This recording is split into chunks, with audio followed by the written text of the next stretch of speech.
All right, guys. So, still on the topic of insurgency and insecurity that has cut across the entire region in Nigeria, this is geopolitical zone, nowhere is safe.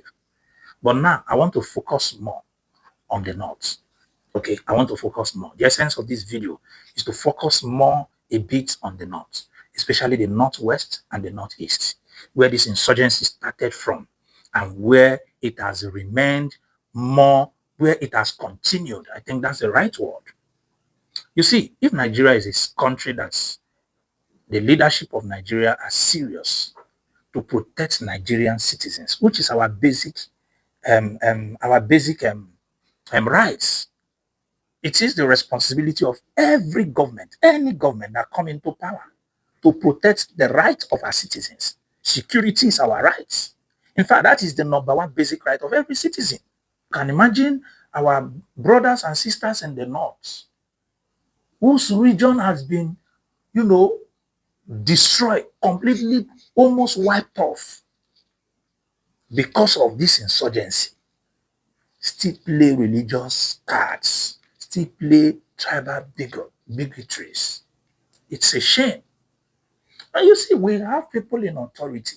We have Nigerian politicians in place, especially in the north, who are busy shielding these criminals and terrorists.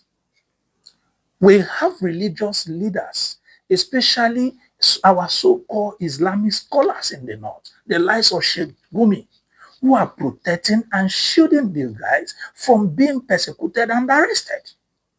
And this is why I ask myself sometimes, what kind of country is this? What kind of country is this? So the American government came out 2 weeks ago, 3 weeks ago, and put up a statement, a very loud statement, instead of the Nigerian government to take up that statement and run with it by doing everything possible to make sure that these criminals are wiped off in the Nigerian forest, wiped off in the Nigerian states, because these guys are enemies of Nigeria. They decided to start playing politics with it. And you see all sorts of propaganda, all sorts of things flying around. America want to take over your country. America want to do this. America want to, all kinds of propagandas that Nigerian politicians are very used to. And because Nigeria is a country, like I always say, that the citizens don't know their left and right. They can't differentiate their left to right. They are easily distracted by political propagandas. Because their political leaders have casted spell on them, they don't know their left and right. Many buy into that just because their tribal man is there. Many buy into that just because their political affiliation with the government, with the current party that is in power. Many buy into the idea just because, the president is a Muslim. All kinds of propagandas. And you see, this is why I feel like the Nigerian government is not ready to give Nigeria and Nigerians a safe country, a secured country. Let's stop deceiving ourselves. And this is why I keep telling everybody, we should all come together and continue to use our platform to call this government. It is the responsibility of every government that values and loves their nation and the people they govern. It is our basic right. Security is our basic right. If you can do it as a government, why are you sitting there? You are elected to protect the people. You are elected to protect the people. And it's at time we begin to remind the APC-led administration, the Bola Ahmed Tinubu government, that the APC as a party, inherited Ole Boko Haram, which was created by all of them, the whole politicians in Nigeria, past and present. Under the past administration, APC-led administration under Buhari, created bandits, created the swap, created the Fulani killing S-men that has overrun our forests. Under that administration came all kinds of atrocities, all kinds of terrorism in Nigeria. It wasn't so bad as it is today. Now, President Bola Ahmed Tinubu has come into power and have refused to take up responsibility by pronouncing these guys terrorists. Under the past administration, we saw Buhari and his people close eye, gave blind eyes to these criminals. But IPOB was declared terrorist organization.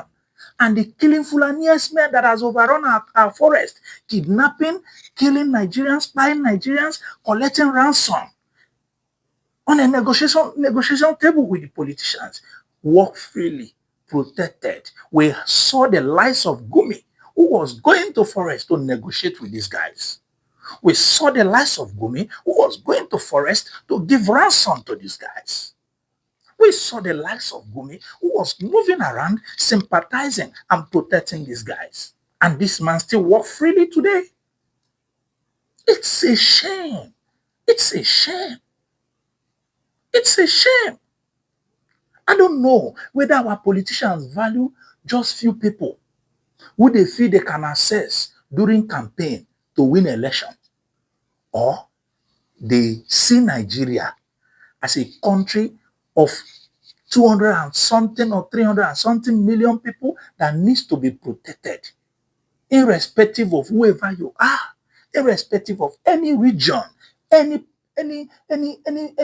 religion that you practice. Now, 3 days ago, the same Shed Gumi, a well-known terrorist sympathizer and protector, went to his Facebook account, about 700 and something thousand followers. So his account, and made a post where Shed Gumi openly alleged and accused our Nigerian Christian brothers and sisters in the Middle Belt. Shed Gumi, in his write-up, he says, a doctor wrote me, do you know that some MiddleBelt Christian groups are now staging fake mass killing?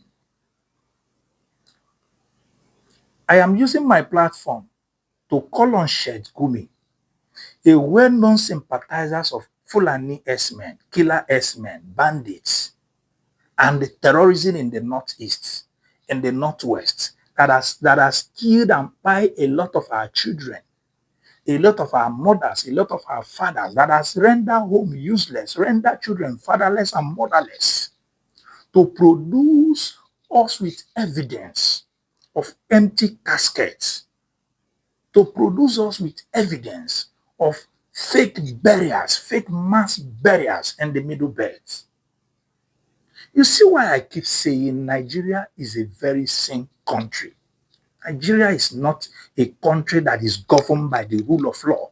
Tell me, if Nigeria is a country that is governed by the rule of law, how can this man be walking freely by now? How can this man be walking freely by now? This is a man who goes into forest to pay ransom to bandits, to kidnappers. This is a man. This man is somebody who can easily and confidently walk into the forest and sit down with these criminals, with the terrorists. And the Nigerian state is looking. This is crazy. Where is our leaders? Why is President Bola Ahmed Tinubu so quiet? Some weeks ago, the American government alleged that there is a Christian genocide in Nigeria.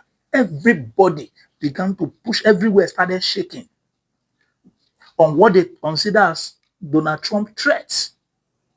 Even though the buying has been for years and nobody is talking about it, because they created this monster that is going on in the nation called insurgency and insecurity.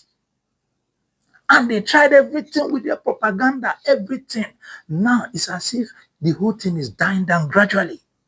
And here we have someone like Shed Gumi, who's supposed to be pouring water on a burning fire so that everywhere will be cooling down. This man is using his platform to push hate against another religion.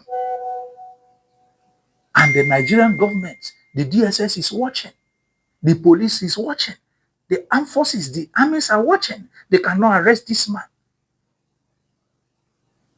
Sheikh Gumi is somebody that even Saudi Arabia government did not allow him, deny them access in the late May 2025. This man who is known as a preacher, Islamic preacher.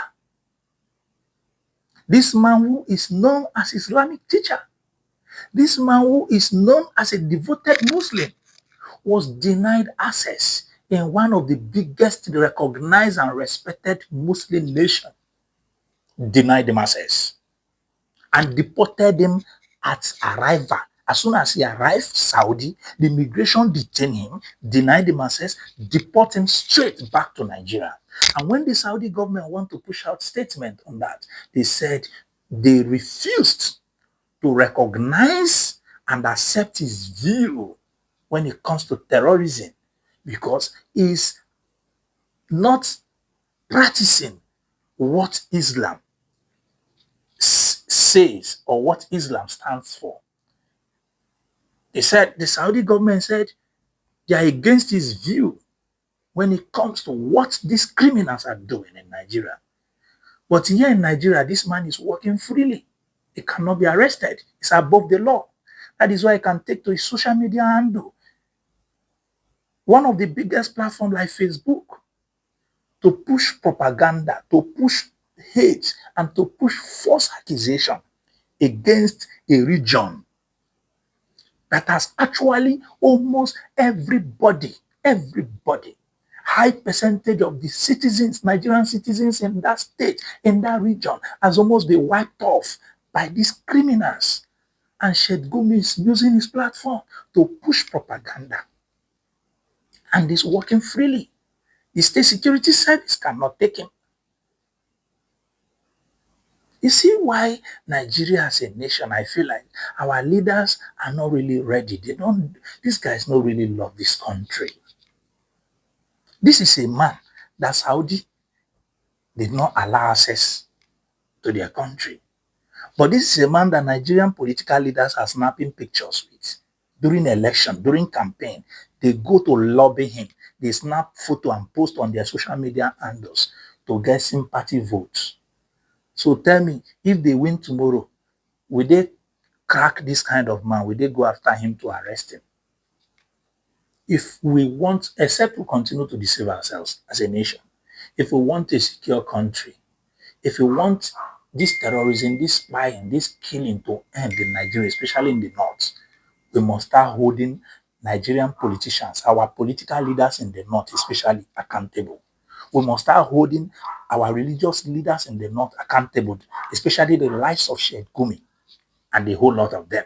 But I'm focusing on him because of his publication, his allegation against the Christians in MiddleBelt, against these people that has been buying, whose land has been captured and taken by these criminals.